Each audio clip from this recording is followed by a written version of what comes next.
어머니가 저를 안고 대감댁에 방을 떼던 날이었습니다. 대감댁에서는 새 부인을 맞아들이고 어린 도련님의 새어머니를 구하고 있었습니다.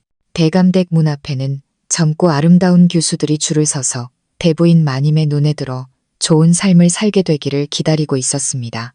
오라버니와 아버지는 어머니를 비웃었습니다. 나이 들어 제가 하는 것도 부끄러운 일인데 저라는 호까지 달고 있다고요. 대감댁에서 부인을 구하는 게 동네 시집 가는 것만큼 쉬운 줄 아시오? 후처나 계모 노릇이 그리 만만한 줄 아느냔 말이오.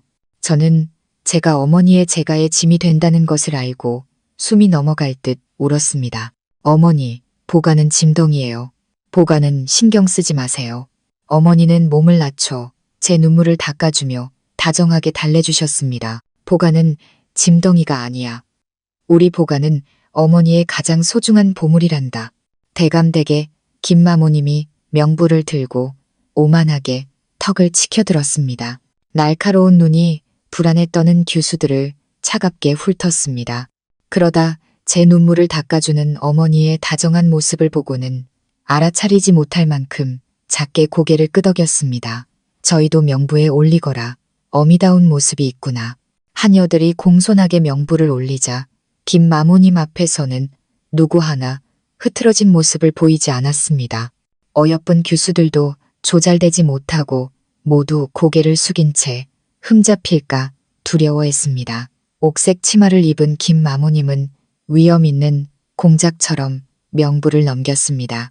혼약한 사이가 있으면서 어찌 대감댁에 들어오려 하는가? 혹 대감댁의 부귀를 탐하는 것인가? 나이가 이리 어린데 어찌 계모가 되려 하는가? 높은 자리를 탐하는 마음이 있는 게 아니냐? 김마모님의 말은 비수처럼 날카로워 마음 약한 교수는 몸을 휘청이며 눈시울을 붉혔습니다. 말재주 좋은 몇몇 교수들이 빈틈없이 대답했지만 김마모님은 지나치게 영리하고 변덕스러우면 구설에 오르기 쉽다며 그들의 이름을 지웠습니다. 문득 김마모님의 시선이 어머니에게 닿았습니다. 자식까지 있는 몸이 어찌 갑자기 이혼을 했는가? 부인에게 허물이 있었나? 아니면 부귀를 탐하는 것인가? 모든 사람의 시선이 비밀스러운 바늘처럼 어머니에게 꽂혔습니다. 어머니는 제 손을 꼭 잡고 차분한 얼굴로 말했습니다. 대감댁의 부귀가 제 딸이 좋은 음식을 먹고 좋은 옷을 입고 그를 배우게 해줄 수 있기 때문입니다. 김마모님은 미간을 살짝 찌푸리며 어머니의 이름을 지우려 붓을 들었습니다. 저는 마음이 아파 사람들이 어머니를 얕보는 것이 싫어 서둘러 외쳤습니다. 아니에요. 그런 게 아니에요. 보름 전에 할머니가 보가가 오라버니보다 보리떡 반쪽을 더 먹었다고 먹을 것만 밝히는 돈 먹는 계집애라고 하셨어요. 저를 꼽주 영감에게 민며느리로 팔아버리겠다고 해서 어머니가 몰래 밥을 숨겨서 저에게 주셨는데 할머니가 어머니를 도둑이라고 욕하고 아버지가 어머니를 때렸어요. 어머니는 잘못한 게 없어요. 다 보가가 욕심부려서 보리떡 반쪽을 더 먹어서 그래요.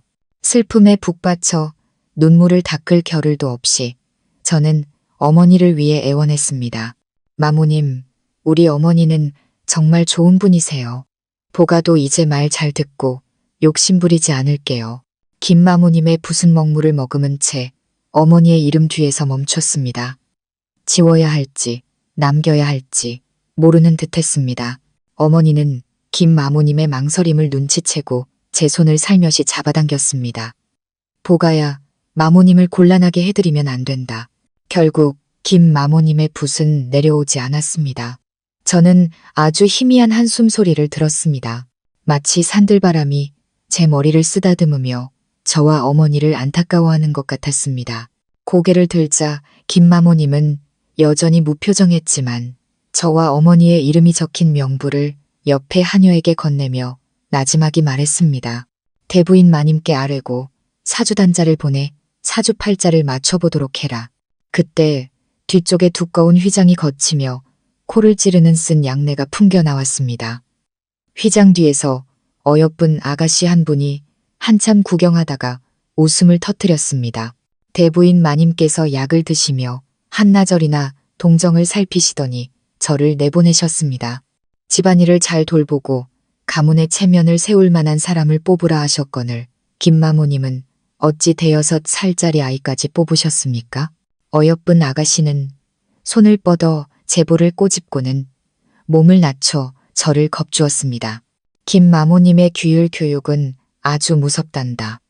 이 집에 들어오면 매일 혼나고 매도 맞아야 할 텐데 무섭지 않으냐. 저는 조용히 고개를 저으며 아가씨를 똑바로 쳐다봤습니다. 아니에요. 김마모님은 마음이 아주 따뜻한 분이세요. 보가는 마모님이 좋아요. 어여쁜 아가씨는 놀란 척 김마모님을 쳐다보며 말했습니다. 어머나, 세상에 마모님을 좋아하는 사람도 있네요. 김마모님은 대꾸하지 않고 오만하게 고개를 돌리며 차갑게 웃었습니다. 춘화야, 수다 떨 시간이 있으면 저들을 거처로 데려가 대부인 마님께 문안이나 드리게 하거라. 춘화 아가씨는 한숨을 쉬며 김마모님에게 목소리를 낮췄습니다. 대부인 마님께선 방금 약을 드시고 주무시려 합니다. 제게 전가를 보내셨는데 지금은 뵙지 않아도 된다고 하셨어요. 방금 소동을 들으시고는 마음이 편치 않으신 모양입니다. 저 모녀가 대감님이나 도련님 눈에도 들지 못해 오래 머물지 못할 거라고 생각하세요. 아시다시피 대부인 마님은 아이들이 시끄럽게 구는 걸 가장 싫어하시잖아요. 대감님 마음속엔 돌아가신 부인뿐이고 우리 도련님은 또 성격이 워낙 짓궂으니 대감님과 도련님이 돌아와 저 모녀를 보면 분명 순탄치 않을 겁니다. 춘하 아가씨는 양각등을 들고 나비처럼 가볍게 펄럭이며 저와 어머니를 거처로 안내했습니다. 그들이 앞에서 소곤거리는 말을 저는 뒤에서 몰래 들었습니다. 어머니가 이곳에 머물며 좋은 날을 보내려면 김마모님의 허락만으로는 부족한 것이었습니다. 저는 이런저런 생각에 잠겨 바닥에 보도블록을 세며 걸었습니다. 양각등 불빛은 흔들리고 보도블록은 서너 개, 새오라버니, 새아버지, 그리고 새할머니의 마음을 얻어야 한다. 하지만 제가 새할머니의 마음을 얻기도 전에 다음 날 춘화 아가씨가 많은 물건을 가져왔습니다. 할머니, 대감님, 도련님이 주시는 처신사 선물이라고 했습니다. 비단 몇 필과 정교한 다과 그리고 넉넉한 돈이었습니다. 보가가 서당에 다닐 때 쓸 용돈으로 은 한 냥까지 있었습니다. 어머니는 밤을 새워 책주머니를 만들며 제 머리를 쓰다듬고 다정하게 가르치셨습니다. 다른 사람이 우리에게 잘해주면 우리도 그 은혜를 알고 갚아야 한단다. 다른 사람의 마음을 상하게 해서는 안 돼. 어머니는 밤새 새 책주머니 2개를 만들었습니다. 내일 새 오라버니인 도윤 도련님이 서당에 갈 때 보가가 하나를 가져다 주게 하려는 것이었습니다. 남은 천으로는 보가에게 간식과 정과를 담을 수 있는 작은 복주머니도 만들어 주셨습니다. 저는 잠들기 전 베개 밑에 복주머니와 책주머니를 자꾸만 만져보았습니다. 마음속에 이루 말할 수 없는 기쁨이 가득했습니다. 정말 좋다. 보가랑 어머니에게도 새 집이 생기는구나. 사흘째 되는 날은 날씨가 아주 맑았습니다. 햇살이 몸에 닿아 따뜻했습니다. 저는 신이 나서 책주머니를 들고 서당으로 새 오라버니인 민도윤을 찾아갔습니다. 하지만 하루, 이틀, 사흘이 지나고 훈장님이 수업을 마칠 때까지도 그를 만나지 못했습니다. 제가 도윤에 대해 묻자 훈장님은 미간을 찌푸리며 고개를 저었습니다. 글 공부에는 뜻이 없고 장난만 심하니 가르치기가 어렵구나. 난 나흘째 되던 날 해가 기울 무렵 마침내 하인들에게 둘러싸여 희희낙낙하는 도윤 도련님을 만났습니다. 그가 소매에서 돈 한 줌을 꺼내 아무렇게나 던지자 여러 사람이 서로 주우려고 달려드는 모습에 그는 깔깔 웃었습니다. 저는 새 책주머니를 2손으로 받쳐들고 공손하게 건넸습니다. 도련님, 안녕하세요. 저는 보가라고 해요. 이건 어머니가 우리를 위해 만들어주신 책주머니예요. 도련님 하나, 보가 하나요. 10살인 도윤 도련님은 저보다 머리 하나는 더 컸습니다. 그는 저를 찬찬히 뜯어보더니 경멸하듯 웃었습니다. 아, 네가 내 어미랑 같이 김마무랑 그 늙은 할망구가 뽑아들인 애구나. 보가? 부, 자에, 자냐? 네, 어미가 네가 복덩이가 아니라 짐덩이라고 생각해서 그런 이름을 지어준 거겠지. 저는 그를 똑바로 쳐다보며 자랑스럽게 설명했습니다. 아니에요. 복을 가져다 주는 귀한 아이라는 뜻이에요. 보가는 어머니의 보물이거든요. 제가 어머니를 언급하자 도윤의 얼굴이 즉시 차가워졌습니다. 그는 어머니가 밤새 만든 새 책주머니를 안에 든 책, 벼루와 함께 3개 빼앗아 던져버렸습니다. 책주머니는 멀리 대부인 마님의 뜰 안으로 떨어졌습니다. 도윤은 저를 사납게 밀쳤습니다.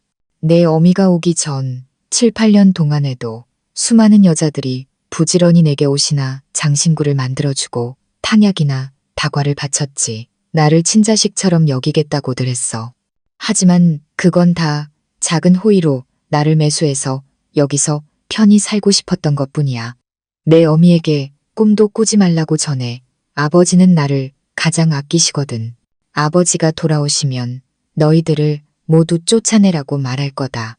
김마모님은 공작 같고 춘화 아가씨는 나비 같고 도윤 도련님은 고슴도치 같았습니다. 저를 밀어 엉덩방아를 찍게 하고는 그는 뒤도 돌아보지 않고 달려가 버렸습니다. 대부인 마님의 뜰을 보며 저는 난감해졌습니다. 춘화 아가씨는 제게 신신당부했습니다. 대부인 마님은 편찮으셔서 쓴 약을 드시고 계셔. 아이들이 시끄럽게 구는 걸 싫어하시니 보가는 가서 방해하면 안 돼. 하지만 저 책주머니는 어머니가 밤새워 만드신 것입니다. 어머니가 아시면 얼마나 마음 아파하실까요? 저는 뜰 입구의 할머니에게 조심스럽게 물었습니다. 그녀는 저와 도윤이 소란 피우는 것을 한참 구경하고는 빙그레 웃으며 응했습니다. 그리고 다정하게 기다리라고 했습니다. 아가씨는 여기 앉아 기다리세요. 대부인 마님께서 깨어나시면 제가 알려드릴게요. 저는 손을 소매에 넣고 머리를 어머니가 만들어주신 목도리 안으로 움츠린 채 계단에 앉아 할머니가 깨어나시길 기다렸습니다. 복도를 지나는 바람이 목덜미로 스며들어 이마가 차가웠다 뜨거워졌다 했습니다. 꾸벅꾸벅 졸고 있을 때 춘화 아가씨의 환한 목소리가 들렸습니다. 대부인 마님은 주무시지도 않는데 말씀 한마디 전해드리면 될 것을. 겨우 6살짜리 아이를 왜 여기서 바보같이 기다리게 하십니까? 춘화 아가씨는 제 손을 잡고 높은 문턱을 넘어 겹겹이 드리워진 발을 지나 안으로 들어갔습니다. 아가씨, 우리 할머니 보러 가는 거예요? 응, 제가 너무 졸렸나 봅니다. 춘화 아가씨의 소매가 나비 날개처럼 보이고 눈앞의 길도 비틀거렸습니다. 방 안은 어두컴컴하면서도 등불로 환했습니다. 코를 찌르는 쓴 약내가 가득했습니다. 주저에는 약 단지를 든 보석 이마 장식을 한 할머니가 앉아 계셨습니다. 마치 고고한 회색 고양이 같았습니다. 춘화 아가씨는 저를 이끌고 다가가 회색 고양이 할머니에게 공손히 말했습니다. 대부인 마님, 이 아이가 새로 들어온 부인의 딸인 보가입니다. 한번 보십시오. 저는 열에 들떠 비틀거리다 회색 고양이 할머니의 발치에 쓰러졌습니다. 누군가 저를 부드러운 품에 안았습니다. 저는 그분에게 살며시 기대어 아주 작은 목소리로 춘화 아가씨에게 물었습니다. 할머니, 깨어나셨어요? 보가는 말 잘 듣고 시끄럽게 안 했어요. 저를 안고 있던 분은 어쩔 줄 몰라 하며 믿을 수 없다는 듯 춘화 아가씨에게 물었습니다. 춘화야, 이 아이가 방금 나를 뭐라고 불렀느냐? 보가가 할머님이라고 불렀답니다. 춘화 아가씨가 웃으며 말했습니다. 이 아이 효심이 깊습니다. 그 추운 날 대부인 마님 주무시는데 방해될까봐 계단에 앉아 찬바람을 맞으며 바보같이 기다렸답니다. 저를 안고 있던 분은 말이 없었습니다. 그저 제 뜨거운 이마를 만져주었습니다. 그분의 말은 약보다 더 쓴맛이 났습니다. 예전에 도윤이가 내 곁에 있을 때 입만 열면 할머니, 할머니 하고 불렀지. 저 아이만 한 나이였는데 이제는 제 아비를 따라 이 늙은이를 미워해서 할머니 소리 한 번을 안 하니 한 집에 살면서도 원수처럼 지내는구나. 춘우 아가씨는 고개를 숙인 채 감히 대꾸하지 못했습니다. 됐다. 도윤이가 던져버린 책주머니나 깨끗이 빨아서 말려두어라. 아이가 깨서 울고 불고하지 않게. 그 후의 일은 기억나지 않습니다. 여자 의원들이 저를 둘러싸고 이마와 맥을 짚고 탕약을 먹였던 것만 기억납니다. 어머니가 저를 데리러 오셨을 때 저는 이미 깨어 있었습니다. 머리도 아프지 않았습니다. 몸에는 두툼한 회색 여우털 이불이 덮여 있었고 품에는 따뜻한 탕파, 텅보가 안겨 있었습니다. 고개를 들자 비로소 주저에 앉아있던 고고한 회색 고양이가 바로 회색 여우털 이불을 두른 새 할머니라는 것을 알았습니다. 어머니는 가슴 아파하며 저를 안고 제 이마를 급히 짚어보았습니다. 제가 괜찮은 것을 확인하고서야 예를 갖춰 문안을 드렸습니다. 모든 것이 도윤의 장난 때문이라는 것을 알게 된 어머니는 잠시 침묵하더니 당당하게 물었습니다. 감히 여쭙니다. 대부인 마님, 제가 민 도련님을 훈육해도 되겠습니까? 대부인 마님은 천천히 찻잔을 내려놓고 가볍게 고개를 끄덕였습니다. 네가 이 집에 들어왔으니 그의 반쪽 어미나 마찬가지다. 당연히 훈육할 수 있지. 춘우 아가씨가 제 몸에 덮인 회색 여우털 이불을 거두려 하자 대부인 마님은 손을 저었습니다. 바깥바람이 차니 그냥 덮고 가게 해라. 저는 어머니의 어깨에 엎드려 몸에 덮인 부드러운 회색 여우털 이불을 만졌습니다. 마음까지 부드러워지는 것 같았습니다. 할머니, 내일 보가가 또 할머니 보러 와도 돼요? 할머니는 얼굴을 굳히고 미간을 찌푸렸습니다. 나는 아이들이 시끄럽게 구는 것을 허락하지 않는다. 오지 않는 것이 좋겠다. 하지만 제 기대에 찬 눈빛과 마주치자 할머니는 다시 안색을 누그러뜨리고 어색하게 헛기침을 했습니다. 굳이 오겠다면 점심을 먹고 오너라. 내게는 아이가 먹을 만한 밥이 없다. 배고프다고 해도 난 모른다. 돌아오는 길 하늘에는 별이 총총이 떠 있었습니다. 어머니는 저를 꼭 껴안았습니다. 저는 어머니의 기분을 눈치채고 조심스럽게 물었습니다. 어머니, 저한테 화나셨어요? 어머니는 화나지 않았어. 다만 우리 보가가 참고 지내는 것이 싫을 뿐이야. 어머니는 제 손을 만지며 손바닥 안에 감쌌습니다. 다음에 오라버니가 보가를 괴롭히면 주먹을 쥐고 맞서 싸우렴. 어머니가 보가를 데리고 나가 살게 되더라도 우리 보가가 억울하게 당하게 두지는 않을 거야. 저는 고개를 저었습니다. 별로 억울하지 않았습니다. 오라버니는 일부러 저를 괴롭힌 게 아니에요. 책주머니를 본 적이 없어서 무서웠던 거예요. 예전에 여름에 어머니가 보가 데리고 팥빙수 먹으러 갔을 때처럼요. 팥빙수에서 연기가 나길래 보가는 뜨거운 건 줄 알았잖아요. 그런데 먹어보니 차갑고 달콤해서 맛있었어요. 어머니, 보가 걱정 마세요. 다음에 오라버니 만나면 사과하라고 할게요. 저와 어머니가 이야기하는 동안 누각 아래에 외로운 그림자 하나가 서서 우리를 오랫동안 말없이 지켜보고 있었습니다. 제가 눈을 비비고 자세히 보려 하자 그는 이미 조용히 사라졌습니다. 다음날 동틀녘 춘우 아가씨가 깨끗하게 빤 책주머니를 가져왔습니다. 저는 점심을 먹고 회색 여우털 이불을 품에 안고 신나게 할머니께 돌려드리러 갔습니다. 할머니는 쓴 약을 드시느라 눈도 들지 않고 미간만 찌푸리고 계셨습니다. 저는 할머니의 책상이 텅 비어 있고 약 말고는 아무것도 없는 것을 보고 서둘러 어머니가 가득 채워주신 복주머니를 풀었습니다. 그 안에 든 간식과 정과를 책상 위에 가득 펼쳐놓았습니다. 할머니, 보가한테 동과당, 볶은 콩, 조하고 꿀과자 있어요. 이거 드시면 약이 쓰지 않을 거예요. 할머니는 잠시 멈칫하더니 미간을 찌푸리며 불쾌했습니다.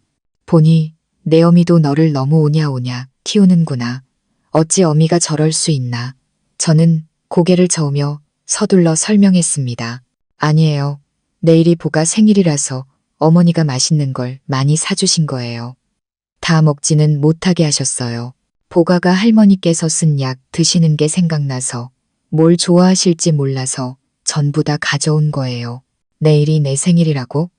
저는 고개를 끄덕였습니다. 할머니의 얼굴이 어색해졌습니다. 그리고 춘화 아가씨를 불렀습니다. 내 옷장에서 뭐 하나 골라서 저 아이에게 생일 선물로 주거라. 춘화 아가씨는 열쇠를 받고 웃었습니다. 보가는 정말 복이 많네요. 우리 대부인 마님 옷장 안에는 용궁의 보물보다 더 귀한 것들이 많답니다. 보가는 무엇을 갖고 싶으세요? 정말요. 보가가 원하는 건 뭐든지 다 가질 수 있어요. 보가는 말만 하세요. 이 세상에 대부인 마님 댁에 없는 보물은 없답니다. 할머니는 차갑게 콧방귀를 뀌며 오만하게 턱을 치켜들었습니다. 마치 세상 물정 모르는 제 욕심 많은 모습이 마음에 들지 않는다는 듯이요. 저는 턱을 괴고 할머니를 보며 방긋 웃었습니다. 그리고 진지하게 소원을 빌었습니다. 할머니가 보가에게 잘해주셔서 보가는 할머니가 좋아요. 그러니 보가의 7살 생일 선물은 할머니 몸이 빨리 나아서 앞으로는 쓴 약을 안 드시는 거예요. 할머니는 비단 상자를 받으려다 멈칫했습니다. 그리고 갑자기 감개무량한 듯 한숨을 쉬었습니다. 이 아이.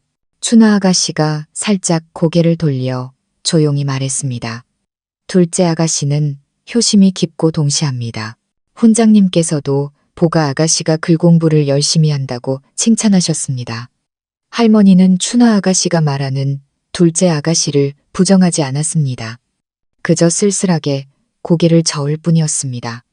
도윤이가 보가의 반만이라도 살가웠으면 좋으련만 고슴도치, 오라버니, 민도윤에게 사과를 받는 것은 어려운 일이었습니다. 그는 요즘 계속 저를 피했습니다. 마치 뒤통수에도 눈이 달린 것 같았습니다. 동짓날 큰 눈이 내렸습니다. 대감님이 남쪽에서 돌아왔습니다. 김마모님은 하인들을 지휘해 마차에서 짐을 내렸습니다. 할머니는 두꺼운 회색 여우털 이불을 입고 복도에 서서 대감님의 얼굴을 자세히 살피느라 눈을 가늘게 떴습니다.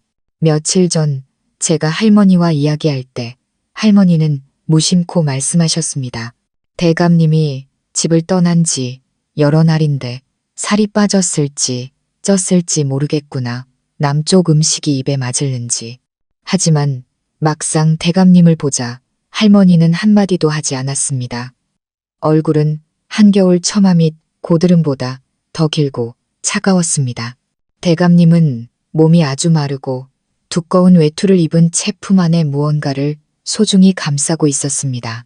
눈에 젖을까 염려하는 듯 했습니다. 바람이 불 때 저는 보았습니다. 대감님이 품에 안고 있는 것은 위패였습니다. 할머니는 저와 어머니를 가리켰습니다. 이쪽은 내가 너를 위해 고른 후치댁과 그 아이, 보가다. 대감님은 저와 어머니를 쳐다보지도 않았습니다. 그저 할머니를 스쳐 지나가며 무심하게 말했습니다. 모든 것은 어머니의 뜻에 따르겠습니다.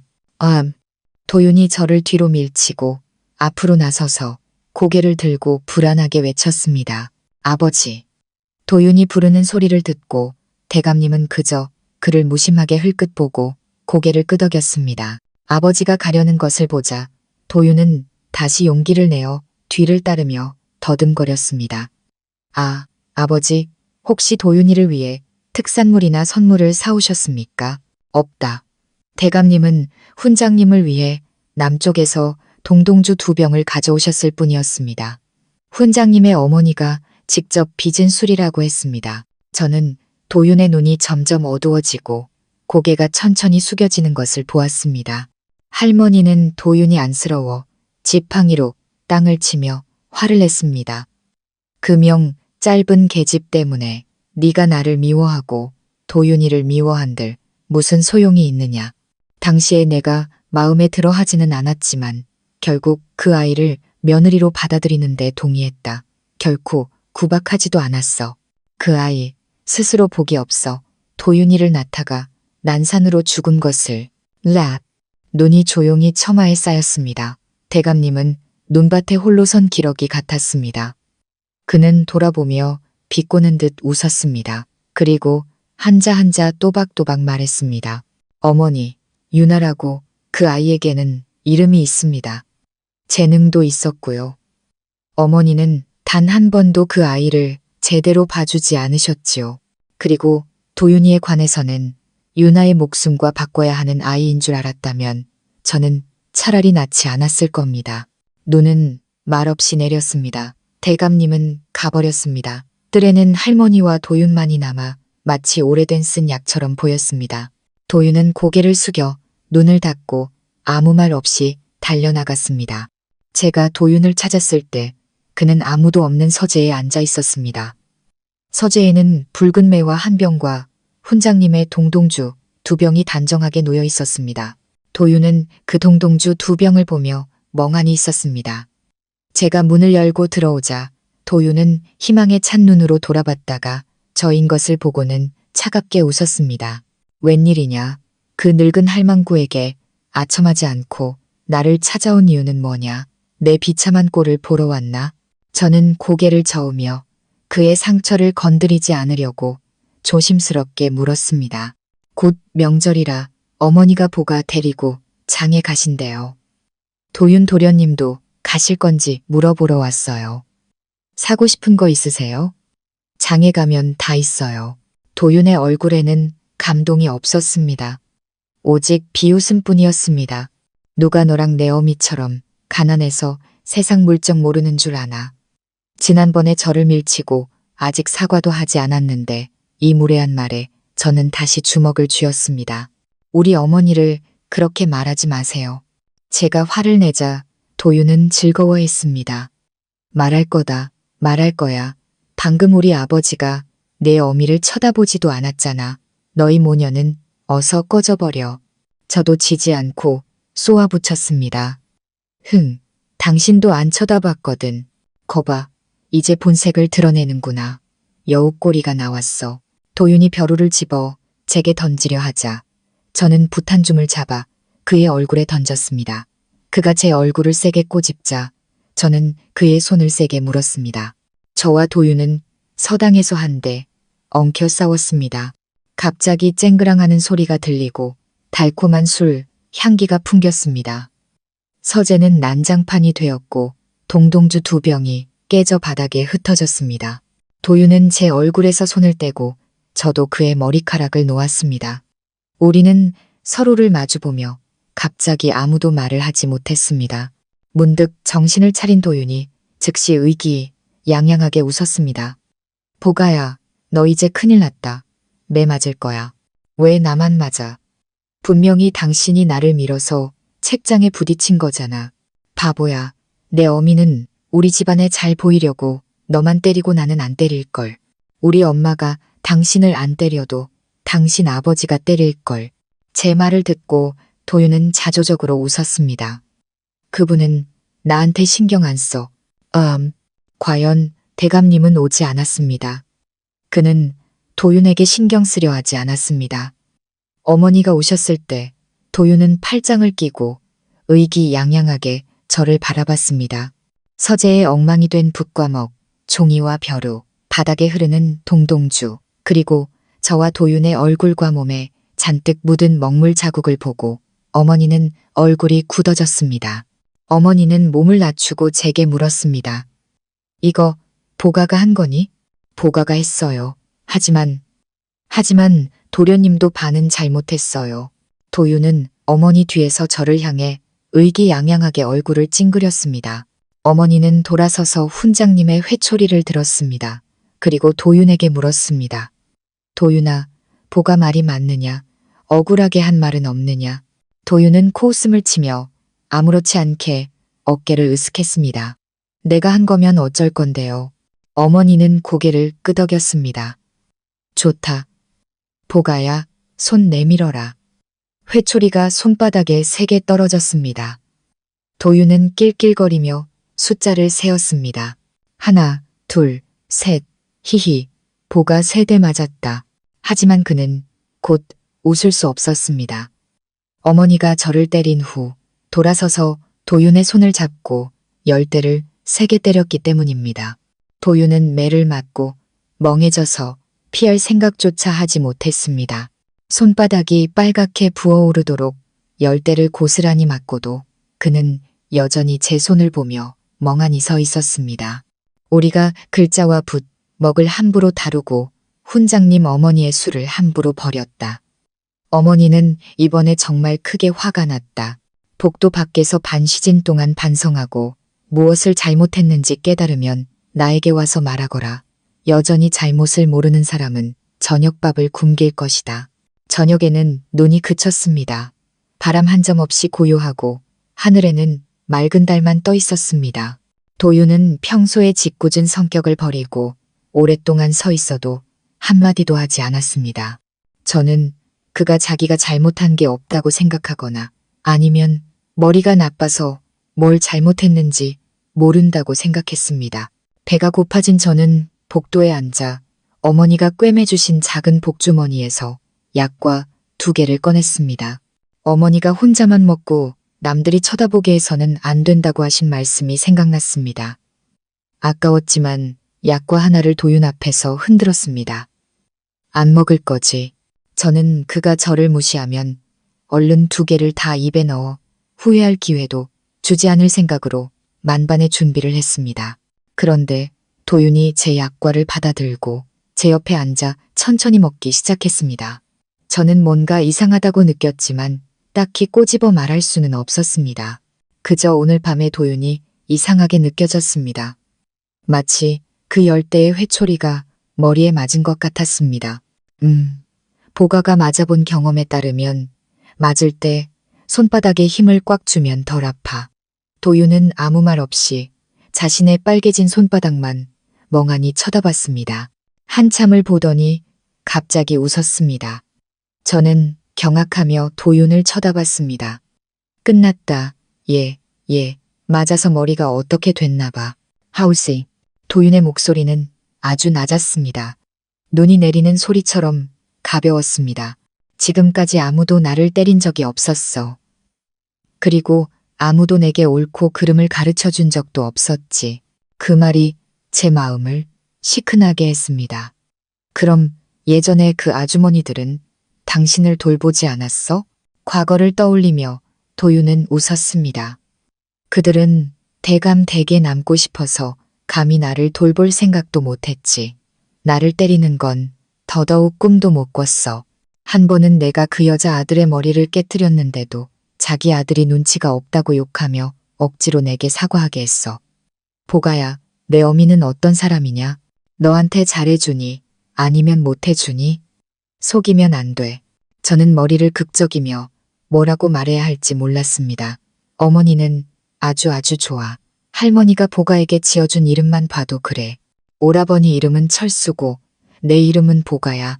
나는 바보가 아니야. 철이 귀하고 복은 흔하다는 걸 알아. 어머니는 남의 집일을 해주고 돈을 모아서 한학자 할아버지에게 부탁해서 복을 가져다주는 귀한 아이라는 뜻을 얻어주셨어. 보가가 나중에 글을 읽으면 복 많은 교수가 될 거라고 하셨지. 그럼 도련님 어머니는 어떤 분이셨어? 당신에게 잘해주셨어? 아니면 못해주셨어? 그분은 일찍 돌아가셔서 나에게 잘해줄 시간도 못해줄 시간도 없었어. 도윤의 눈이 갑자기 깊어졌습니다. 나는 어머니가 어떤 모습이어야 하는지 몰라. 그럼 보가가 어머니를 반쯤 나눠줄게. 저는 너그럽게 도윤의 어깨를 두드렸습니다. 그리고 그가 부끄러워할까봐 덧붙였습니다. 어머니는 힘이 약하니까 다음에 너를 때리고 나를 때리면 손바닥이 덜 아플 거야. 바람이 불자 도윤은 텅 빈 목덜미를 움츠렸습니다. 저는 어머니가 만들어주신 두꺼운 목도리를 풀어 도윤에게 겹겹이 둘러주었습니다. 슬프면 얼굴을 이 안에 숨겨도 돼. 하지만 콧물은 흘리면 안 돼. 도윤은 두툼한 목도리를 만지며 웃었습니다. 그리고 가볍게 말했습니다. 고맙다, 보가야. 목도리에 얼굴을 묻은 도윤은 사나운 고슴도치 같지 않았습니다. 마치 상처 입은 거북이 같았습니다. 동짓날 만두 그릇 비우지 않으면 겨울 내내 귀가 시려울걸. 김마모님이 오셨을 때 저와 도윤은 책상에 엎드려 훈장님께 드릴 사죄 편지를 쓰느라 머리를 쥐어뜯고 있었습니다. 어머니는 웃으며 김이 모락모락 나는 만두 2그릇을 내왔습니다. 보가와 도윤이는 먼저 밥 먹고 쓰거라. 남은 2그릇은 어머니가 찬압에 담아 김마모님에게 건넸습니다. 고생하십니다, 마모님. 이 합은 대부인 마님께, 그리고 이 합은 대감님과 유나 아씨께 전해주십시오. 김마모님은 어머니가 유나라는 이름을 언급하자 잠시 멈칫했습니다. 하지만 옆에서 그릇을 들고 맛있게 먹는 도윤을 보고는 흐뭇하게 웃었습니다. 대부인 마님께서 부인이 도련님을 훈육하려 한다는 말을 듣고 무척 기뻐하셨습니다. 하지만 한 가지 당부하셨습니다. 부인이 자꾸 과거 사람을 언급하면 대감님과 도련님 마음에 부인을 위한 자리가 생기지 않을 거라고요. 하지만 어머니는 할머니의 충고를 듣지 않았습니다. 도윤을 훈육할 때조차 유나 부인을 언급했습니다. 도윤이 서당에서 자리에 앉아있지 못하는 버릇이 도져 수업을 빼먹고 훈장님께 이끌려 어머니 앞에 왔을 때 어머니는 그를 꾸짖거나 손바닥을 때리지 않았습니다. 대신 시집 한 권을 도윤에게 건넸습니다. 도윤이의 어머니는 아주 재능 있는 분이셨단다. 이것은 그분이 쓰신 시들이야. 도윤이가 글을 읽어야만 그 시를 이해할 수 있을 거다. 그 후로 도윤은 다시는 수업을 빼먹지 않았습니다. 설이 다가왔습니다. 예년 같으면 대감님은 혼자 유나 부인의 묘에 제사를 지내러 갔습니다. 올해 할머니는 강하게 어머니와 보가 그리고 오라버니도 함께 가라고 하셨습니다. 그래야 그 사람이 너희 셋이 곁에서 온 길을 나눠줄 사람이라는 걸 알게 될 테니. 어머니는 금색 노잣돈을 접고 종이 공예 장인에게 부탁해 옷과 장신구, 붓과 먹, 종이와 벼루 모형을 만들게 했습니다. 저는 등불 아래에서 각지고 반짝이는 금색 노잣돈을 만지며 조심스럽게 어머니에게 물었습니다. 할머니는 유나 아씨를 싫어하시잖아요. 나쁜 사람이라고 하셨는데 어머니는 왜 유나 아씨를 위해 이런 것들을 만드세요? 어머니는 제 머리를 쓰다듬었습니다. 만약 언젠가 어머니가 보가 곁에 없게 되고 다른 아주머니가 와서 보가를 돌보게 된다면 그 아주머니가 보가를 아주 사랑하지만 자꾸 어머니 흉을 보고 어머니를 잊으라고 한다면 보가는 어떻게 생각할까? 저는 미간을 찌푸렸습니다. 그건 보가가 어머니를 사랑하는 마음을 무시하는 거고 보가를 존중하지 않는 거예요. 그래, 보가는 다른 사람의 마음을 존중하는 법을 배워야 한단다. 함부로 판단해서는 안 돼. 다음 날 동틀녘 비가 내리고 있었습니다. 마차 옆에 선 대감님은 차가운 얼굴로 혐오스러운 눈빛을 하고 있었습니다. 저와 어머니를 상대하고 싶지 않아 했습니다. 어머니는 몸을 낮춰 오라버니에게 우산을 건네고 다정한 목소리로 달래주었습니다. 도윤아, 시 몇 수나 외웠니? 이따가 어머니께 들려드려야지. 도윤은 고개를 끄덕였습니다. 어머니는 종이, 모형과 노잣돈을 대감님에게 건네며 부드럽게 웃었습니다. 이 붓과 먹, 종이와 벼루는 유나 아씨가 좋아할지도 모르겠습니다. 옷과 장신구도 도성에서 유행하는 것들입니다. 대감님과 도윤이가 아쉽게 제사를 지내러 가는 동안 저는 보가를 데리고 장에 다녀오겠습니다. 저녁 무렵 버드나무 골목에서 만나 함께 돌아가면 대부인 마님께도 면목이 설 것입니다. 그 종이 모형들은 정말 살아있는 것 같았습니다. 대감님은 어머니를 뚫어지게 쳐다봤습니다. 방금 전의 혐오감에 약간의 미안함이 섞인 듯 했습니다. 고맙소. 어머니는 저를 데리고 장에 가서 설빔을 샀습니다.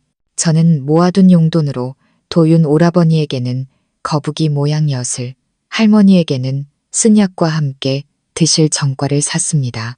그리고 춘호 아가씨와 김마모님께는 머리에 바를 동백기름 2갑을 샀습니다. 장에는 사람이 많았습니다. 제가 어머니를 도와 비단을 고르고 있을 때 귀에 거슬리는 소리가 들렸습니다. 아버지, 할머니, 저기 보세요. 보가랑 엄마예요.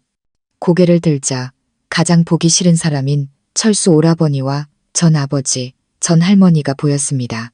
어머니는 무의식적으로 제 손을 꽉 잡고 저를 끌고 달렸습니다. 하지만 막다른 골목으로 들어서고 말았습니다. 철수가 따라와 제 손에 든 거북이 엿을 보자마자 빼앗고는 저를 세게 밀어 넘어뜨렸습니다. 전 할머니는 눈을 가늘게 뜨고 어머니의 치마부터 머리의 비녀까지 훑어보더니 제 좋은 비단으로 만든 복주머니에 시선을 고정했습니다. 그리고 비꼬며 도발했습니다. 보가를 위해서라고 말하더니 결국 가난이 싫어 부잣집으로 날아간 거였구나. 이년아, 우리가 당시에 돈 10냥을 주고 너를 사와서 먹여주고 입혀줬는데 명분도 없이 대감댁에 빌붙어 있는 걸 보니 다른 놈의 침상에 기어오른 게 아니더냐? 내 아들만 바보였지. 이 여자가 부정한 짓을 해서 남편 얼굴에 먹칠을 했구나. 전 아버지는 지게를 든 채 침울한 얼굴로 어머니에게 한 걸음씩 다가왔습니다. 골목집들이 창문을 열고 어머니를 손가락질하며 구경하는 것을 보고 저는 다급하게 외쳤습니다. 아니에요. 집안의 굳은 일은 전부 우리 어머니가 했는데 당신들은 어머니를 때리기까지 했잖아요. 제발 저희 어머니 좀 구해주세요. 저 사람들은 정말로 어머니를 죽도록 때릴 거예요. 어머니는 옆에 있던 대나무 장대를 집어들고 저를 등 뒤로 감쌌습니다. 철수는 엿을 빨며 구경했고 전 할머니는 더이하게 웃었습니다. 보셨죠? 집안일입니다. 제 며느리가 부정한 짓을 해서 지금 잡아가려는 참입니다. 어떤 사람이 전 할머니와 전 아버지를 알아보고 나서서 설명했습니다. 저 집 며느리 맞아요. 예전에 첫째 임신했을 때도 때리더니 이제 둘째가 저렇게 클 때까지 때리는군요. 집안일이라는 말을 듣자 사람들은 憤憤히 창문을 닫고 상관하지 않았습니다. 전 아버지는 저를 가리키며 어머니를 위협했습니다. 이년아, 감히 반항해. 내가 먼저 이 계집애부터 때려 죽일 테다. 저는 문득 예전에도 이랬다는 것이 생각났습니다. 어머니는 바보가 아니었습니다. 어머니는 맞으면 도망칠 줄 알았고 전 아버지와 맞서 싸울 줄도 알았습니다.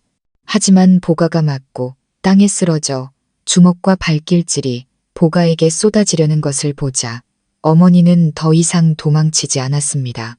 정관은 흩어지고 동백기름은 깨지고 작은 복주머니는 짓밟렸습니다. 어머니는 저를 품에 꼭 안았습니다. 등과 이마에 몇 차례 몽둥이를 세게 맞았습니다. 저는 울면서 어머니를 보호하려 했지만 제 손가락이 세게 맞았습니다. 때리지 마세요. 때리지 마세요. 엄마. 어머니는 저항하려 했지만 제가 맞은 것을 보고는 저를 품에 꼭 껴안고 계속 달래주었습니다. 괜찮아. 보가야. 괜찮아. 어머니의 이마에서 흘러나온 따뜻한 피가 제 목덜미에 떨어졌습니다. 어머니는 시종일관 저를 목숨보다 소중한 보물처럼 품에 안고 한순간도 놓지 않았습니다. 저는 세상의 모든 신에게 빌었습니다. 눈을 떠서 제 어머니를 구해달라고. 보가에게는 신께 드릴 좋은 것이 아무것도 없다고. 어머니가 더 이상 맞지 않고 좋은 날을 보낼 수만 있다면 신께서 보가의 목숨을 가져가셔도 좋다고. 그 순간 제 몸에 떨어지던 주먹이 멈췄습니다. 마치 신이 마침내 제 기도를 들어주신 것 같았습니다. 보가야, 보가야. 어렴풋이 뒤에서 누군가 저를 흔드는 소리가 들렸습니다. 신이 아니었습니다. 눈이 빨개진 도윤이 전 아버지의 팔을 죽기 살기로 붙들고 놓아주지 않고 있었습니다. 내 동생 때리지 마. 내 어머니 때리지 마. 아야 하는 도윤의 비명소리가 들렸습니다. 전 아버지가 도윤의 명치를 발로 찼습니다. 철수가 도윤을 누르고 큰 키를 이용해 도윤의 위에 올라타 주먹으로 계속 때렸습니다. 도윤은 몇 대를 맞으면서도 신음소리 한 번 내지 않고 지려고 하지 않았습니다. 피 섞인 침을 뱉으며 욕설을 퍼부었습니다. 하지만 철수는 곧 불리해졌습니다. 대감댁 하인들이 전 아버지와 할머니를 제압했기 때문입니다. 대감님은 도윤의 부은 눈, 시퍼런 입술, 그리고 뱉어낸 한 움큼의 피를 보았습니다. 처음으로 분노했습니다. 자식을 위해 나서는 많은 아버지들처럼 대감님은 철수의 목덜미를 잡았습니다. 도윤아, 되갚아주어라. 돌아올 때 날은 이미 저물었습니다. 오후 내내 하늘에 구름이 껴 밤에는 길이 험한 큰 눈이 내릴 것 같았습니다. 상점들은 일찍 문을 닫았고 거리는 썰렁했습니다. 하늘과 땅 사이에는 별도 없고 오직 멀리서 가족들이 모여있는 점점이 등불만 보였습니다. 도윤은 의기양양하게 턱을 치켜들고 방금 철수를 얼마나 심하게 때렸는지 저에게 자랑하고 싶어 했습니다. 하지만 마차가 한 번 덜컹거리자 그는 아파서 얼굴을 찡그렸습니다. 사실 그는 저보다 더 심하게 다쳤습니다. 저는 외상이고 그는 내상이었습니다. 나 위풍당당했지. 대단했지. 뭘 울어. 보가야, 우리가 이겼잖아. 우리 아버지는 싸움을 아주 잘하신단다. 도윤의 숭배의 찬말을 듣고 대감님은 살짝 입꼬리를 올렸습니다. 저는 고개를 숙여 눈물을 닦았습니다. 예전에 어머니랑 보가가 맞을 때 관세음보살님께도 빌고 부처님께도 빌었어요. 하지만 신과 부처님은 아무도 들어주지 않았는데 도윤 오라버니랑 대감님이 와주셨어요. 대감님은 손수건 한 장을 제게 건넸습니다. 어머니의 이마에 묻은 피를 닦아주려 하신 것 같았습니다. 하지만 손수건이 제 앞에 오자 제 손가락이 퉁퉁 부어 물건을 잡을 수 없다는 것을 깨달았습니다. 대감님은 다시 도윤을 보았는데 그의 눈은 부어서 실눈만 남아 있었습니다. 저와 대감님을 구분하는 것만으로도 힘겨워 보였습니다. 오늘 저와 어머니가 맞은 것에 대해 대감님은 마음속으로 자책하고 있었습니다. 그는 저와 어머니를 함께 데려가지 않았기 때문에 우리가 맞았다고 생각했습니다. 그는 가볍게 한숨을 쉬고 조심스럽게 의식을 잃은 어머니의 이마를 닦아주었습니다. 도윤이 그것을 보고 힘들게 저를 향해 윙크했습니다. 제가 멍하니 그의 뜻을 이해하지 못하자 도윤은 급하게 제 소매를 잡아당기고 제 머리를 돌려 창밖의 별을 보게 했습니다. 이상하다. 밖은 캄캄해서 별이 하나도 없는데 아휴, 바보 보가야. 보라고 하면 그냥 봐. 사흘 후 전시일가는 관아에서 죄를 다스려져 곤장을 많이 맞고 다시는 소란을 피우지 못하게 되었습니다. 그리고 대감댁의 4사람 중 3사람이 다쳤습니다. 대부인 마님의 방이 갑자기 시끌벅적해졌습니다.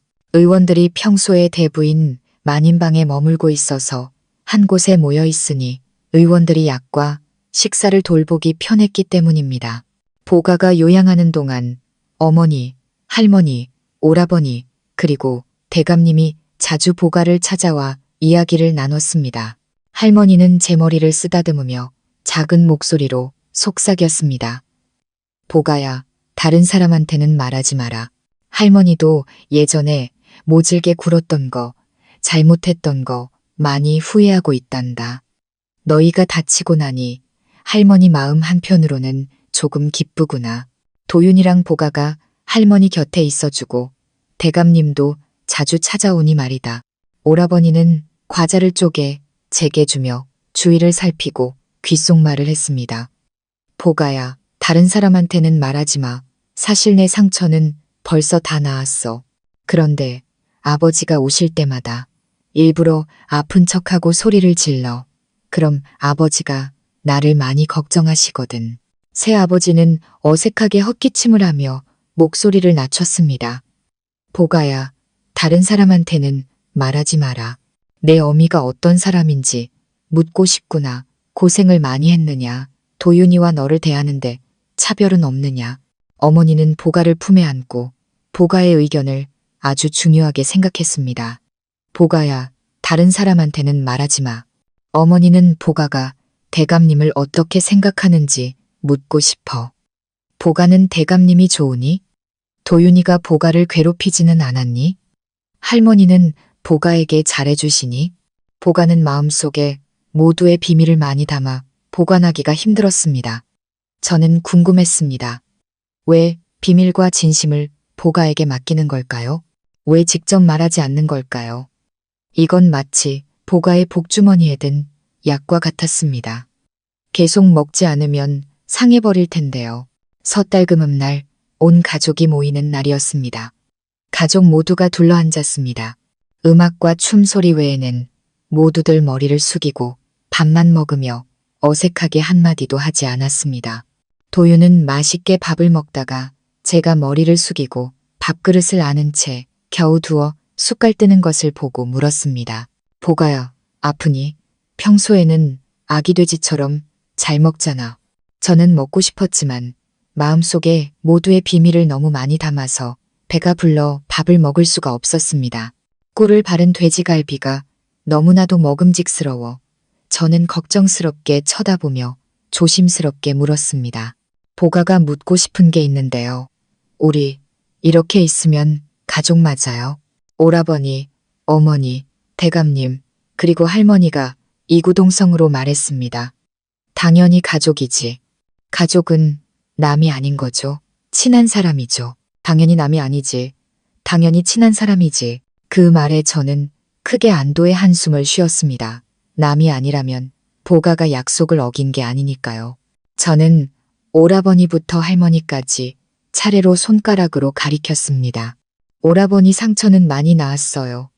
하지만 아버지가 자주 곁에 있어 주시길 바라는데 부끄러워서 말을 못해요. 할머니는 마음속으로 예전에 잘못했던 걸 많이 후회하고 계세요.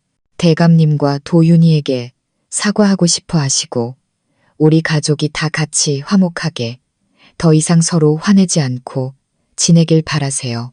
대감님, 걱정 마세요. 우리 어머니는 세상에서 제일 좋은 어머니예요. 아주 많은 고생을 하셨지만 보가가 똑같은 고생을 겪게 하고 싶어 하지 않으세요. 오라버니와 보가를 똑같이 대하세요. 보가가 맞은 매는 오라버니도 꼭 맞게 될 거예요. 어머니, 보가는 오라버니랑 대감님이랑 할머니가 아주 좋아요. 그들과 오랫동안 가족으로 지내고 싶어요. 매년 이렇게 다 같이 앉아서 화목하게 섣달금음날 저녁을 먹고 싶어요. 콩 쏟아내듯 말을 마치고 저는 크게 숨을 내쉬었습니다. 꿀 바른 돼지갈비 한 조각을 집어 맛있게 먹기 시작했습니다.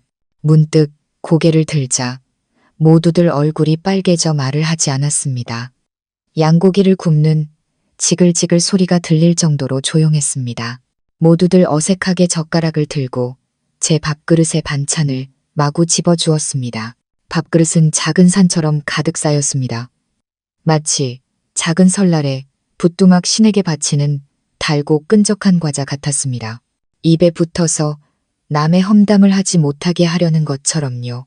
보가야, 천천히 먹어라. 급할 거 없다. 급할 거 없지. 음식은 천천히 먹을 수 있고 말도 천천히 할 수 있습니다. 마음의 매듭도 천천히 풀 수 있습니다. 결국 폭죽 소리와 함께 묵은해는 가고 봄은 더디지만 천천히 오고 있으니까요. 온 세상의 등불이 새해를 맞이하고 한 조각 초승달이 단란한 사람들을 비추고 있습니다. 이 최종 방송용 대본 유튜브 가족 이야기 채널용 오프닝 음악과 함께 따뜻하고 감성적인 목소리로 가족 이야기 시청자 여러분 안녕하세요. 오늘은 제 어머니와 저에게 새로운 가족이 생기던 날의 이야기를 들려드릴까 해요. 어머니가 제 작은 손을 꼭 잡고 위험 있는 대감댁 대문에 붙어있던 방을 떼어내던 바로 그날의 이야기 말이에요.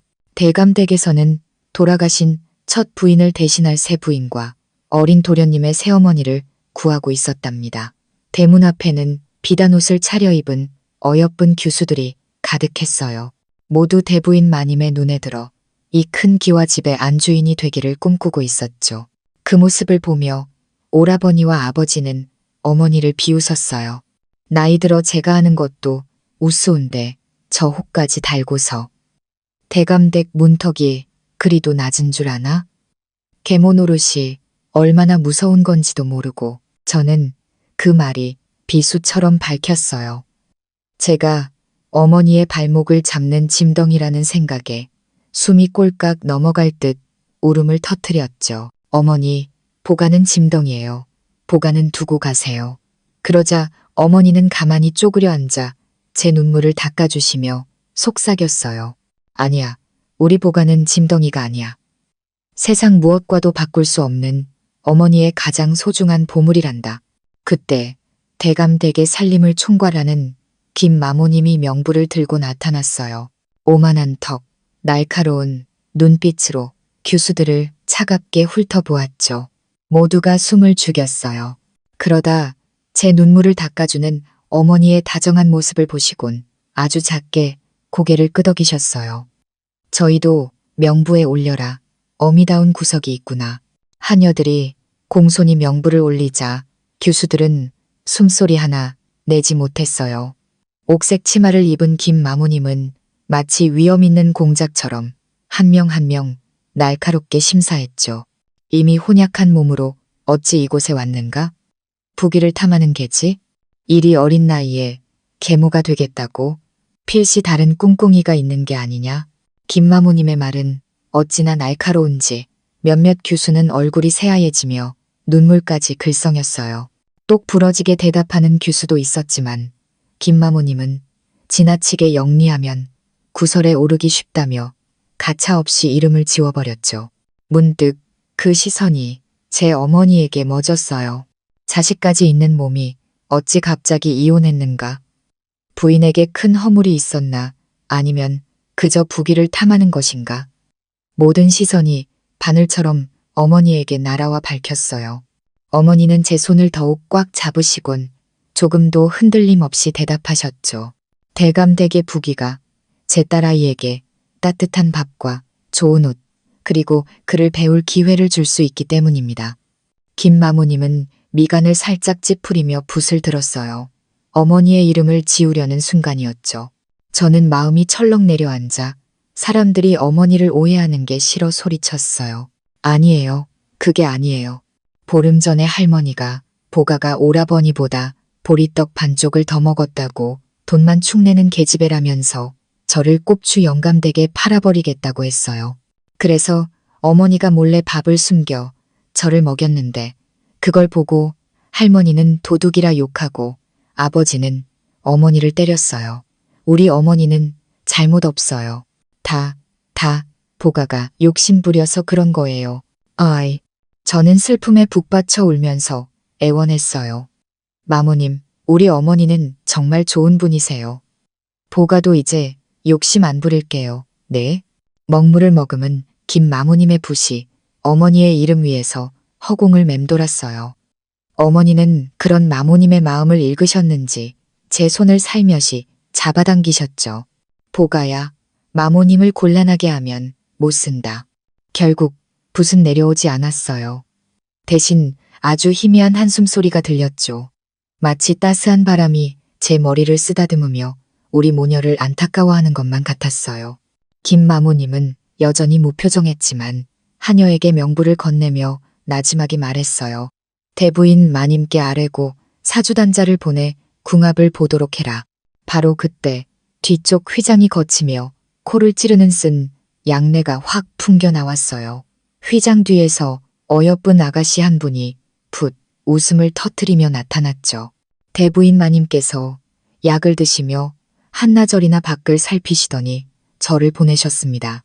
집안 체면을 세울 만한 사람을 뽑으라 하셨거늘 어찌하여 5살짜리 아이까지 뽑으셨습니까?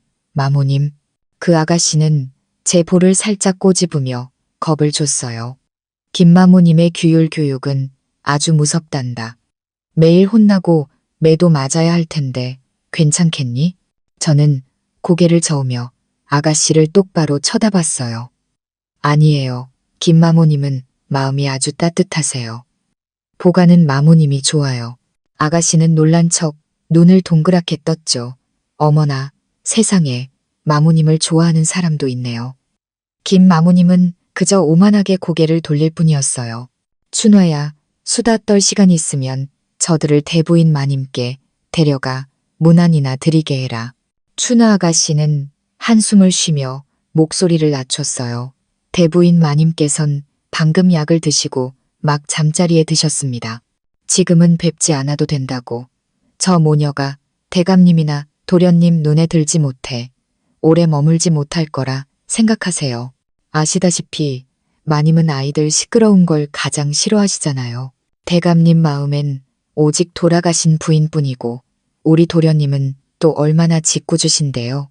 앞날이 순탄치 않을 겁니다. 춘하 아가씨는 나비처럼 가볍게 걸으며 저와 어머니를 거처로 안내했어요. 저는 뒤에서 그들의 소곤거림을 들으며 생각했죠. 아, 김마모님의 허락만으로는 안 되는구나. 새 오라버니, 새 아버지, 그리고 새 할머니의 마음을 모두 얻어야 하는구나. 하지만 제가 그분들의 마음을 얻기도 전에 다음날 춘화 아가씨가 비단과 다과 그리고 넉넉한 돈을 가져왔어요. 할머니와 대감님, 도련님이 주시는 처신사 선물이었죠. 심지어 제가 서당 갈 때 쓸 용돈까지 있었어요. 그날 밤 어머니는 밤을 새워 책주머니 2개를 만드셨어요. 제 머리를 쓰다듬으며 말씀하셨죠. 보가야, 받은 만큼 베풀 줄 알아야 한단다. 하나는 새 오라버니인 도련님을 위한 것이었고 남은 1,000으로는 제게 작은 복주머니를 만들어 주셨어요. 저는 베개 밑에 놓인 새 책주머니와 복주머니를 만지작거리며 잠이 들었어요. 좋다. 이제 우리에게도 새 집이 생기는구나. 사흘째 되던 날 저는 신이 나서 책주머니를 들고 서당으로 도련님을 찾아갔어요. 하지만 그는 사흘 내내 보이지 않았죠. 훈장님께 여쭈니 고개를 저으시며 말씀하셨어요. 글 공부에는 뜻이 없고 장난만 심하니 가르치기가 영 어렵구나. 나흘째 되던 날 해질녘 드디어 도련님을 만났어요. 하인들에게 둘러싸여 돈을 뿌리며 깔깔거리고 있었죠. 저는 공손하게 다가가 책주머니를 내밀었어요. 도련님, 안녕하세요. 저는 보가예요. 어머니가 만들어주신 책주머니인데 도련님 하나, 보가 하나요. 도련님은 저를 위아래로 훑어보더니 경멸하듯 웃었어요. 아, 네가 그 혹 달고 들어온 애구나, 보가. 네 어미가 널 짐덩이라고 생각해서 지은 이름이겠지. 아니에요. 복을 가져다주는 귀한 아이라는 뜻이에요. 보가는 어머니의 보물이거든요. 제가 어머니 이야기를 꺼내자 도련님의 얼굴이 싸늘하게 굳었어요. 그는 책주머니를 와락 빼앗아 저 멀리 대부인 마님의 뜰 안으로 던져버렸어요. 그리고 저를 거칠게 밀쳤죠. 내 어미에게 전해 여기서 편히 살 생각일랑 꿈도 꾸지 말라고. 아버지가 돌아오시면 너희 모녀부터 당장 쫓아낼 테니까. 도련님은 꼭 가시돋친 고슴도치 같았어요. 저는 엉덩방아를 찧은 채 그가 사라지는 뒷모습만 멍하니 바라봤죠. 대부인 마님의 뜰을 보며 저는 어쩔 줄 몰랐어요. 춘화 아가씨가 마님은 시끄러운 걸 싫어하시니 절대 방해하면 안 된다고 신신당부했거든요. 하지만 저건 어머니가 밤새워 만드신 책주머니인데 어머니가 아시면 얼마나 속상해 하실까요? 뜰 입구를 지키던 할머니에게 조심스럽게 사정을 말하자 그분은 빙그레 웃으며 말했어요. 아가씨는 여기 앉아 계세요. 마님께서 깨시면 제가 말씀드려 드릴게요. 저는 계단에 웅크리고 앉아 하염없이 기다렸어요. 찬바람에 이마가 얼어붙는 것 같았죠. 꾸벅꾸벅 졸고 있을 때 춘하 아가씨의 다급한 목소리가 들렸어요. 대부인 마님은 주무시지도 않는데 왜 이 어린 것을 여기서 바보처럼 떨게 하십니까? 춘하 아가씨의 손에 이끌려 들어간 방 안은 어둡고 쓴 양내가 가득했어요. 주좌에는 보석이마 장식을 한 할머니가 앉아 계셨죠. 마치 고고한 회색 고양이처럼요. 춘하 아가씨가 저를 소개하는 순간 저는 열에 들떠 그만 할머니의 발치에 쓰러지고 말았어요. 누군가의 부드러운 품에 안겨 저는 가물가물한 정신으로 물었어요. 할머니, 깨어나셨어요? 보가는 시끄럽게 안 했어요. 저를 안고 있던 분이 어쩔 줄 몰라 하며 춘화 아가씨에게 물었어요. 춘화야, 이 아이가 방금 나를 뭐라고 불렀느냐? 보가가 할머님이라고 불렀답니다. 춘화 아가씨가 웃으며 덧붙였죠. 이 아이 마님 주무시는데 방해될까봐 그 추운 데서 찬바람을 맞으며 기다렸답니다. 저를 안고 있던 분은 한동안 말이 없었어요. 그저 제 뜨거운 이마를 쓸어줄 뿐이었죠. 그분의 목소리는 약보다 더 썼어요. 예전에 도윤이도 저 아이만 할 때 입만 열면 할머니, 할머니 하고 불렀는데 이제는 제 아비를 따라 이 늙은이를 원수 보듯 하니 그 뒤로 저는 기억이 없어요. 눈을 떴을 때 제 몸에는 두툼한 회색 여우털 이불이 덮여 있었고 품에는 따뜻한 탕파가 안겨 있었죠.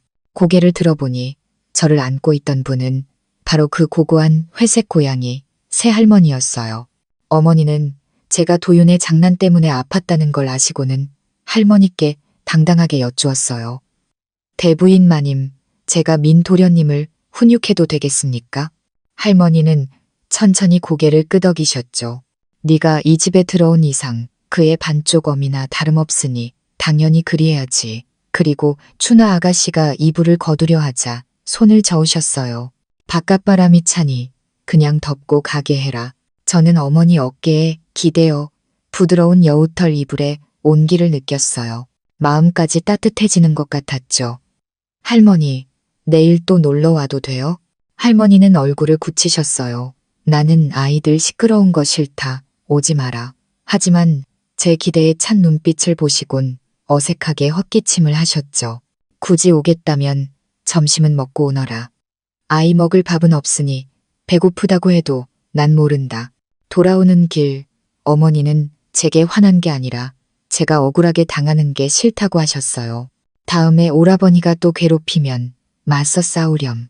어머니가 보가를 데리고 나가 살게 되더라도 우리 보가를 억울하게 만들진 않을 거야. 하지만 저는 억울하지 않았어요. 오라버니는 책주머니를 처음 봐서 무서웠던 거예요. 예전에 우리가 팥빙수를 처음 봤을 때처럼요. 어머니, 걱정 마세요. 다음에 만나면 꼭 사과받을게요. 우리가 이야기하는 동안 누각 아래에 외로운 그림자 하나가 우리를 오랫동안 지켜보고 있었어요. 제가 자세히 보려 하자 그는 이미 어둠 속으로 사라진 뒤였죠. 다음 날 점심을 먹고 저는 할머니께 이불을 돌려드리러 갔어요. 할머니는 쓴 약을 드시며 미간을 찌푸리고 계셨죠. 저는 어머니가 싸주신 복주머니에서 정과와 간식을 꺼내 책상 위에 가득 펼쳐 놓았어요. 할머니, 이거 드시면 약이 쓰지 않을 거예요. 할머니는 불쾌한 듯 말했어요. 내 어미도 너를 너무 오냐오냐 키우는구나. 아니에요. 내일이 보가 생일이라 어머니가 특별히 사주신 거예요. 할머니께서 쓴 약 드시는 게 생각나서 뭘 좋아하실지 몰라 다 가져왔어요. 내일이 내 생일이라고? 할머니의 얼굴이 순간 어색해졌어요. 그리곤 춘화 아가씨를 불러 옷장에서 생일 선물을 하나 고르라고 하셨죠. 춘화 아가씨는 말했어요. 보가는 좋겠네. 우리 마님 옷장에는 용궁의 보물보다 귀한 게 더 많단다. 모든 말만 해보렴. 할머니는 마치 세상 물정 모르는 제 욕심이 못마땅하다는 듯 오만하게 턱을 치켜드셨어요.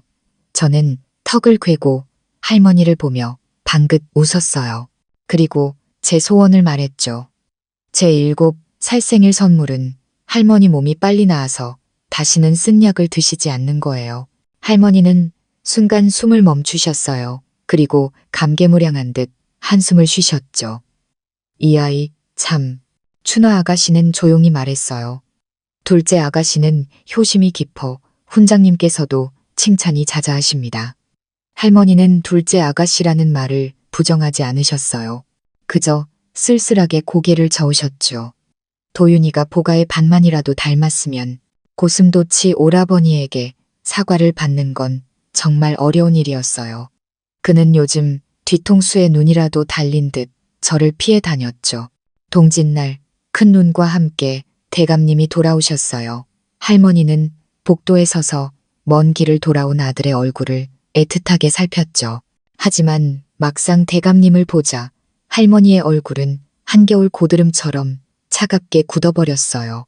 대감님은 품 안에 위패 하나를 소중히 감싸 안고 있었어요. 돌아가신 첫 부인의 것이었죠. 할머니는 저와 어머니를 가리키며 말했어요. 내가 너를 위해 고른 새 부인과 그 아이다. 대감님은 우리 모녀를 쳐다보지도 않고 스쳐 지나가며 말했어요. 어머니 뜻대로 하겠습니다. 그때 도윤이 앞으로 나서며 불안하게 외쳤어요. 아버지. 대감님은 무심하게 고개만 끄덕일 뿐이었죠. 도윤이 용기를 내어 다시 물었어요. 아, 아버지. 혹시 도윤이를 위해 선물을 사오셨습니까? 없다. 대감님의 그 한마디에 도윤의 고개가 천천히, 아주 천천히 숙여졌어요. 할머니는 안타까움에 지팡이로 땅을 치며 소리쳤어요.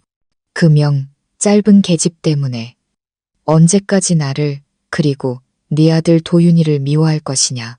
내가 그 아이를 구박하기라도 했더냐. 제복이 없어 난산으로 죽은 것을. 대감님은 눈밭에 홀로 선 기러기처럼 쓸쓸하게 돌아보며 비웃었어요. 어머니, 그 아이에겐 유나라는 이름이 있었습니다. 그리고 도윤이는 유나의 목숨과 바꿔야 하는 아이인 줄 알았다면 차라리 낳지 않았을 겁니다. 차가운 말만 남기고 대감님은 떠났어요. 도윤은 아무 말 없이 눈물을 훔치며 어디론가 달려가 버렸죠. 저는 서재에서 도윤을 찾았어요. 그는 깨진 동동주 2병을 멍하니 바라보고 있었죠. 저를 보자 희망에 찼던 그의 눈은 이내 실망으로 가득 찼어요. 뭐야, 너였냐? 그 늙은 할망구한테 아첨이나 할 것이지. 내 비참한 꼴이라도 보러 왔어. 저는 그의 상처를 건드리지 않으려 조심스럽게 말했어요.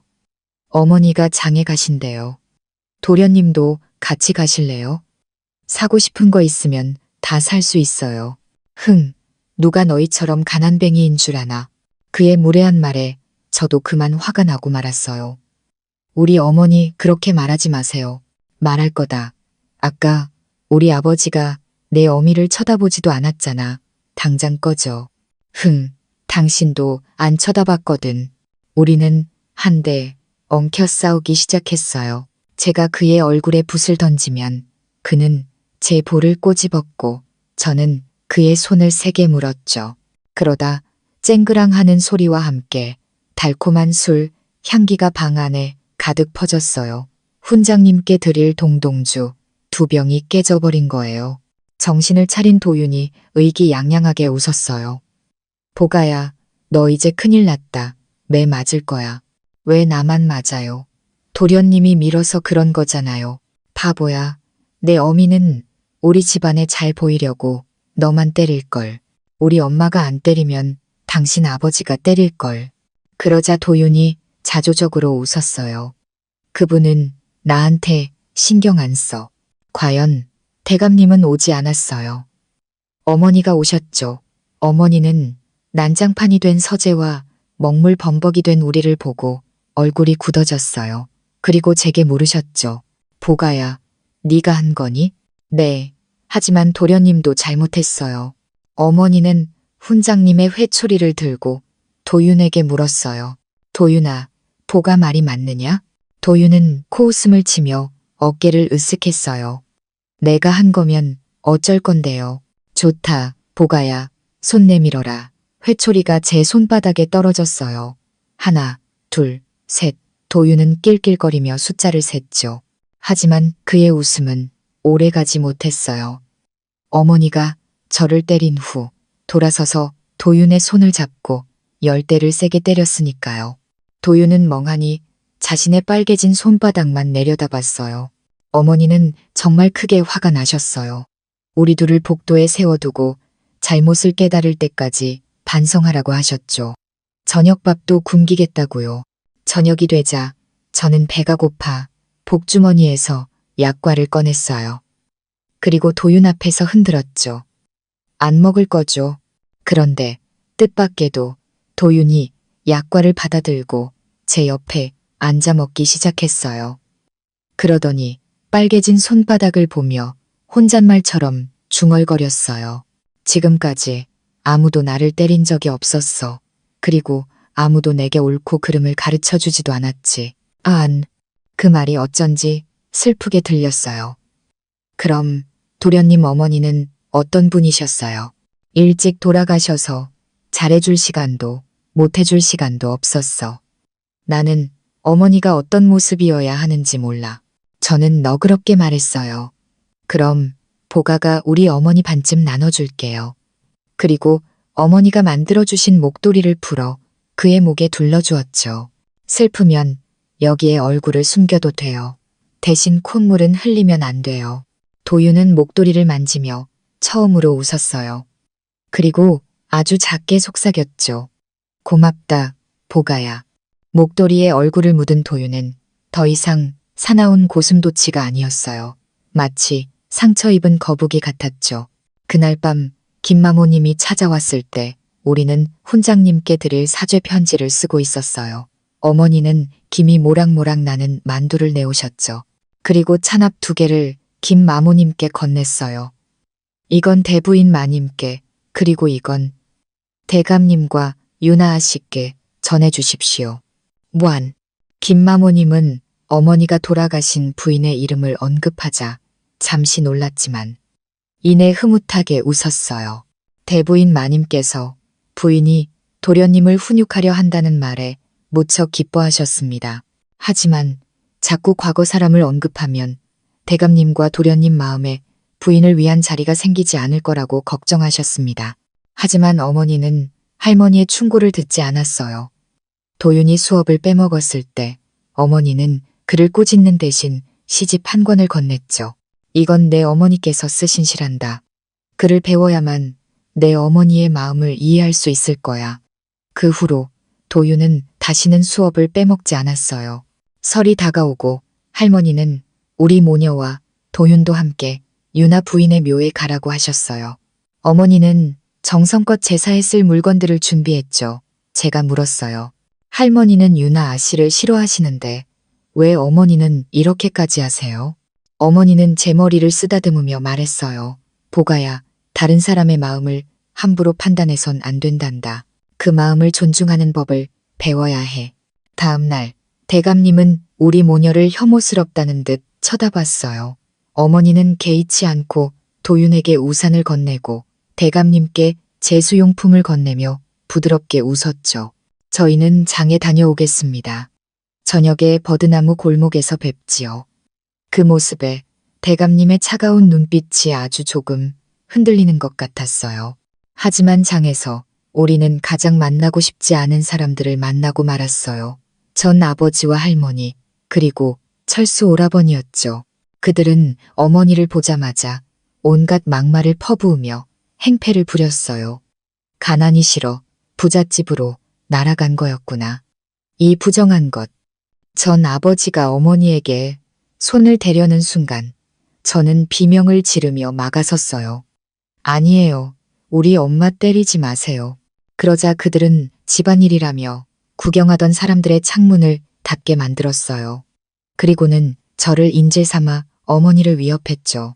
이년아, 반항하면 이 계집애부터 죽을 줄 알아라. 그 순간 예전의 끔찍한 기억이 떠올랐어요. 어머니는 저를 보호하기 위해 도망치지 않았어요. 어머니는 저를 품에 꼭 안고 모든 매를 대신 맞았죠. 어머니의 이마에서 흐른 따뜻한 피가 제 목덜미를 적셨어요. 저는 울면서 신에게 빌었어요. 제발 우리 어머니를 구해달라고. 제 목숨을 가져가도 좋은, 제발. 그때였어요. 쏟아지던 주먹이 멈춘 건 신의 응답이 아니었어요. 눈이 새빨개진 도윤이 전 아버지의 팔을 죽기 살기로 물고 늘어지고 있었어요. 내 동생 때리지 마. 내 어머니 때리지 마. 전 아버지는 도윤을 발로 차고 철수는 도윤 위에 올라타 주먹을 휘둘렀어요. 하지만 그때 대감 대카인들이 나타나 그들을 제압했죠. 대감님은 피투성이가 된 도윤을 보고 처음으로 분노를 터뜨렸어요. 그리고 철수의 멱살을 잡고 말했죠. 도윤아, 되갚아 주어라. 돌아오는 마차 안은 너무나 조용했어요. 도윤은 잔뜩 다쳤으면서도 의기양양하게 제게 속삭였죠. 나 위풍당당했지. 뭘 울어. 우리가 이겼잖아. 저는 눈물을 닦으며 말했어요. 예전에는 신께 빌어도 아무 소용없었는데 오늘은 오라버니랑 대감님이 와주셨어요. 대감님은 말없이 손수건을 건네 의식을 잃은 어머니의 이마를 조심스럽게 닦아주었어요. 그 모습을 본 도윤이 제게 장난스럽게 윙크를 했죠. 그 일로 우리 넷은 모두 다쳤어요. 그래서 한동안 할머니 방에 모여 지내게 되었죠. 신기하게도 아프고 나니 우리는 더 가까워졌어요.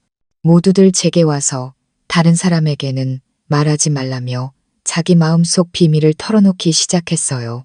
할머니는 예전에 모질게 굴었던 걸 후회한단다. 너희 덕분에 집안이 사람 사는 것 같아 기쁘구나 라고 하셨고, 오라버니는 사실 상처는 다 나았어. 그런데 아픈 척해야 아버지가 자주 오시거든. 이라며 귓속말을 했죠. 새 아버지는 어색하게 내 어미는 고생을 많이 했느냐. 도윤이와 너를 차별하지는 않고 라며 물어오셨고, 어머니는 저를 꼭 안고 보가는 대감님이 좋으니 새 가족들이 너에게 잘해주고 라고 물으셨어요. 저는 모두의 비밀을 마음속에 가득 담았어요. 너무 무거워서 밥도 잘 넘어가지 않았죠. 섣달 금음날 모두가 모여 저녁을 먹는데 아무도 말을 하지 않았어요. 그 어색함이 너무 답답해서 저는 그만 참지 못하고 물었어요. 저기, 우리 가족 맞죠? 모두가 당연하다고 대답했어요. 그럼요. 가족은 남이 아니잖아요. 그 말에 용기를 얻어 저는 마음속에 담아두었던 비밀들을 콩 볶듯이 다 쏟아냈어요. 오라버니는 아버지가 자주 와주시길 바란대요. 할머니는 예전에 잘못한 걸 후회하면서 모두에게 사과하고 싶어 하세요. 대감님, 우리 어머니는 세상에서 제일 좋은 어머니예요. 오라버니랑 저를 똑같이 사랑하세요. 그리고 어머니, 저는 세 가족이 모두 다 좋아요. 매년 이렇게 다 같이 모여서 밥 먹고 싶어요. 제 말이 끝나자 식탁에는 정적이 흘렀어요. 모두들 얼굴이 빨개져서 아무 말도 못하고 제 밥그릇에 반찬만 산더미처럼 쌓아주었죠. 마치 제 입을 막으려는 것처럼요. 보가야, 천천히 먹어라. 급할 거 없단다. 네, 급할 거 없죠. 음식도, 말도, 그리고 서로의 마음을 여는 것도 천천히 하면 되니까요. 폭죽 소리와 함께 묵은 해는 가고 봄은 더디지만 분명히 오고 있었으니까요. 그날 밤 온 세상의 등불이 새해를 밝혔고 하늘의 초승달이 마침내 하나가 된 우리 가족을 따뜻하게 비춰주고 있었답니다.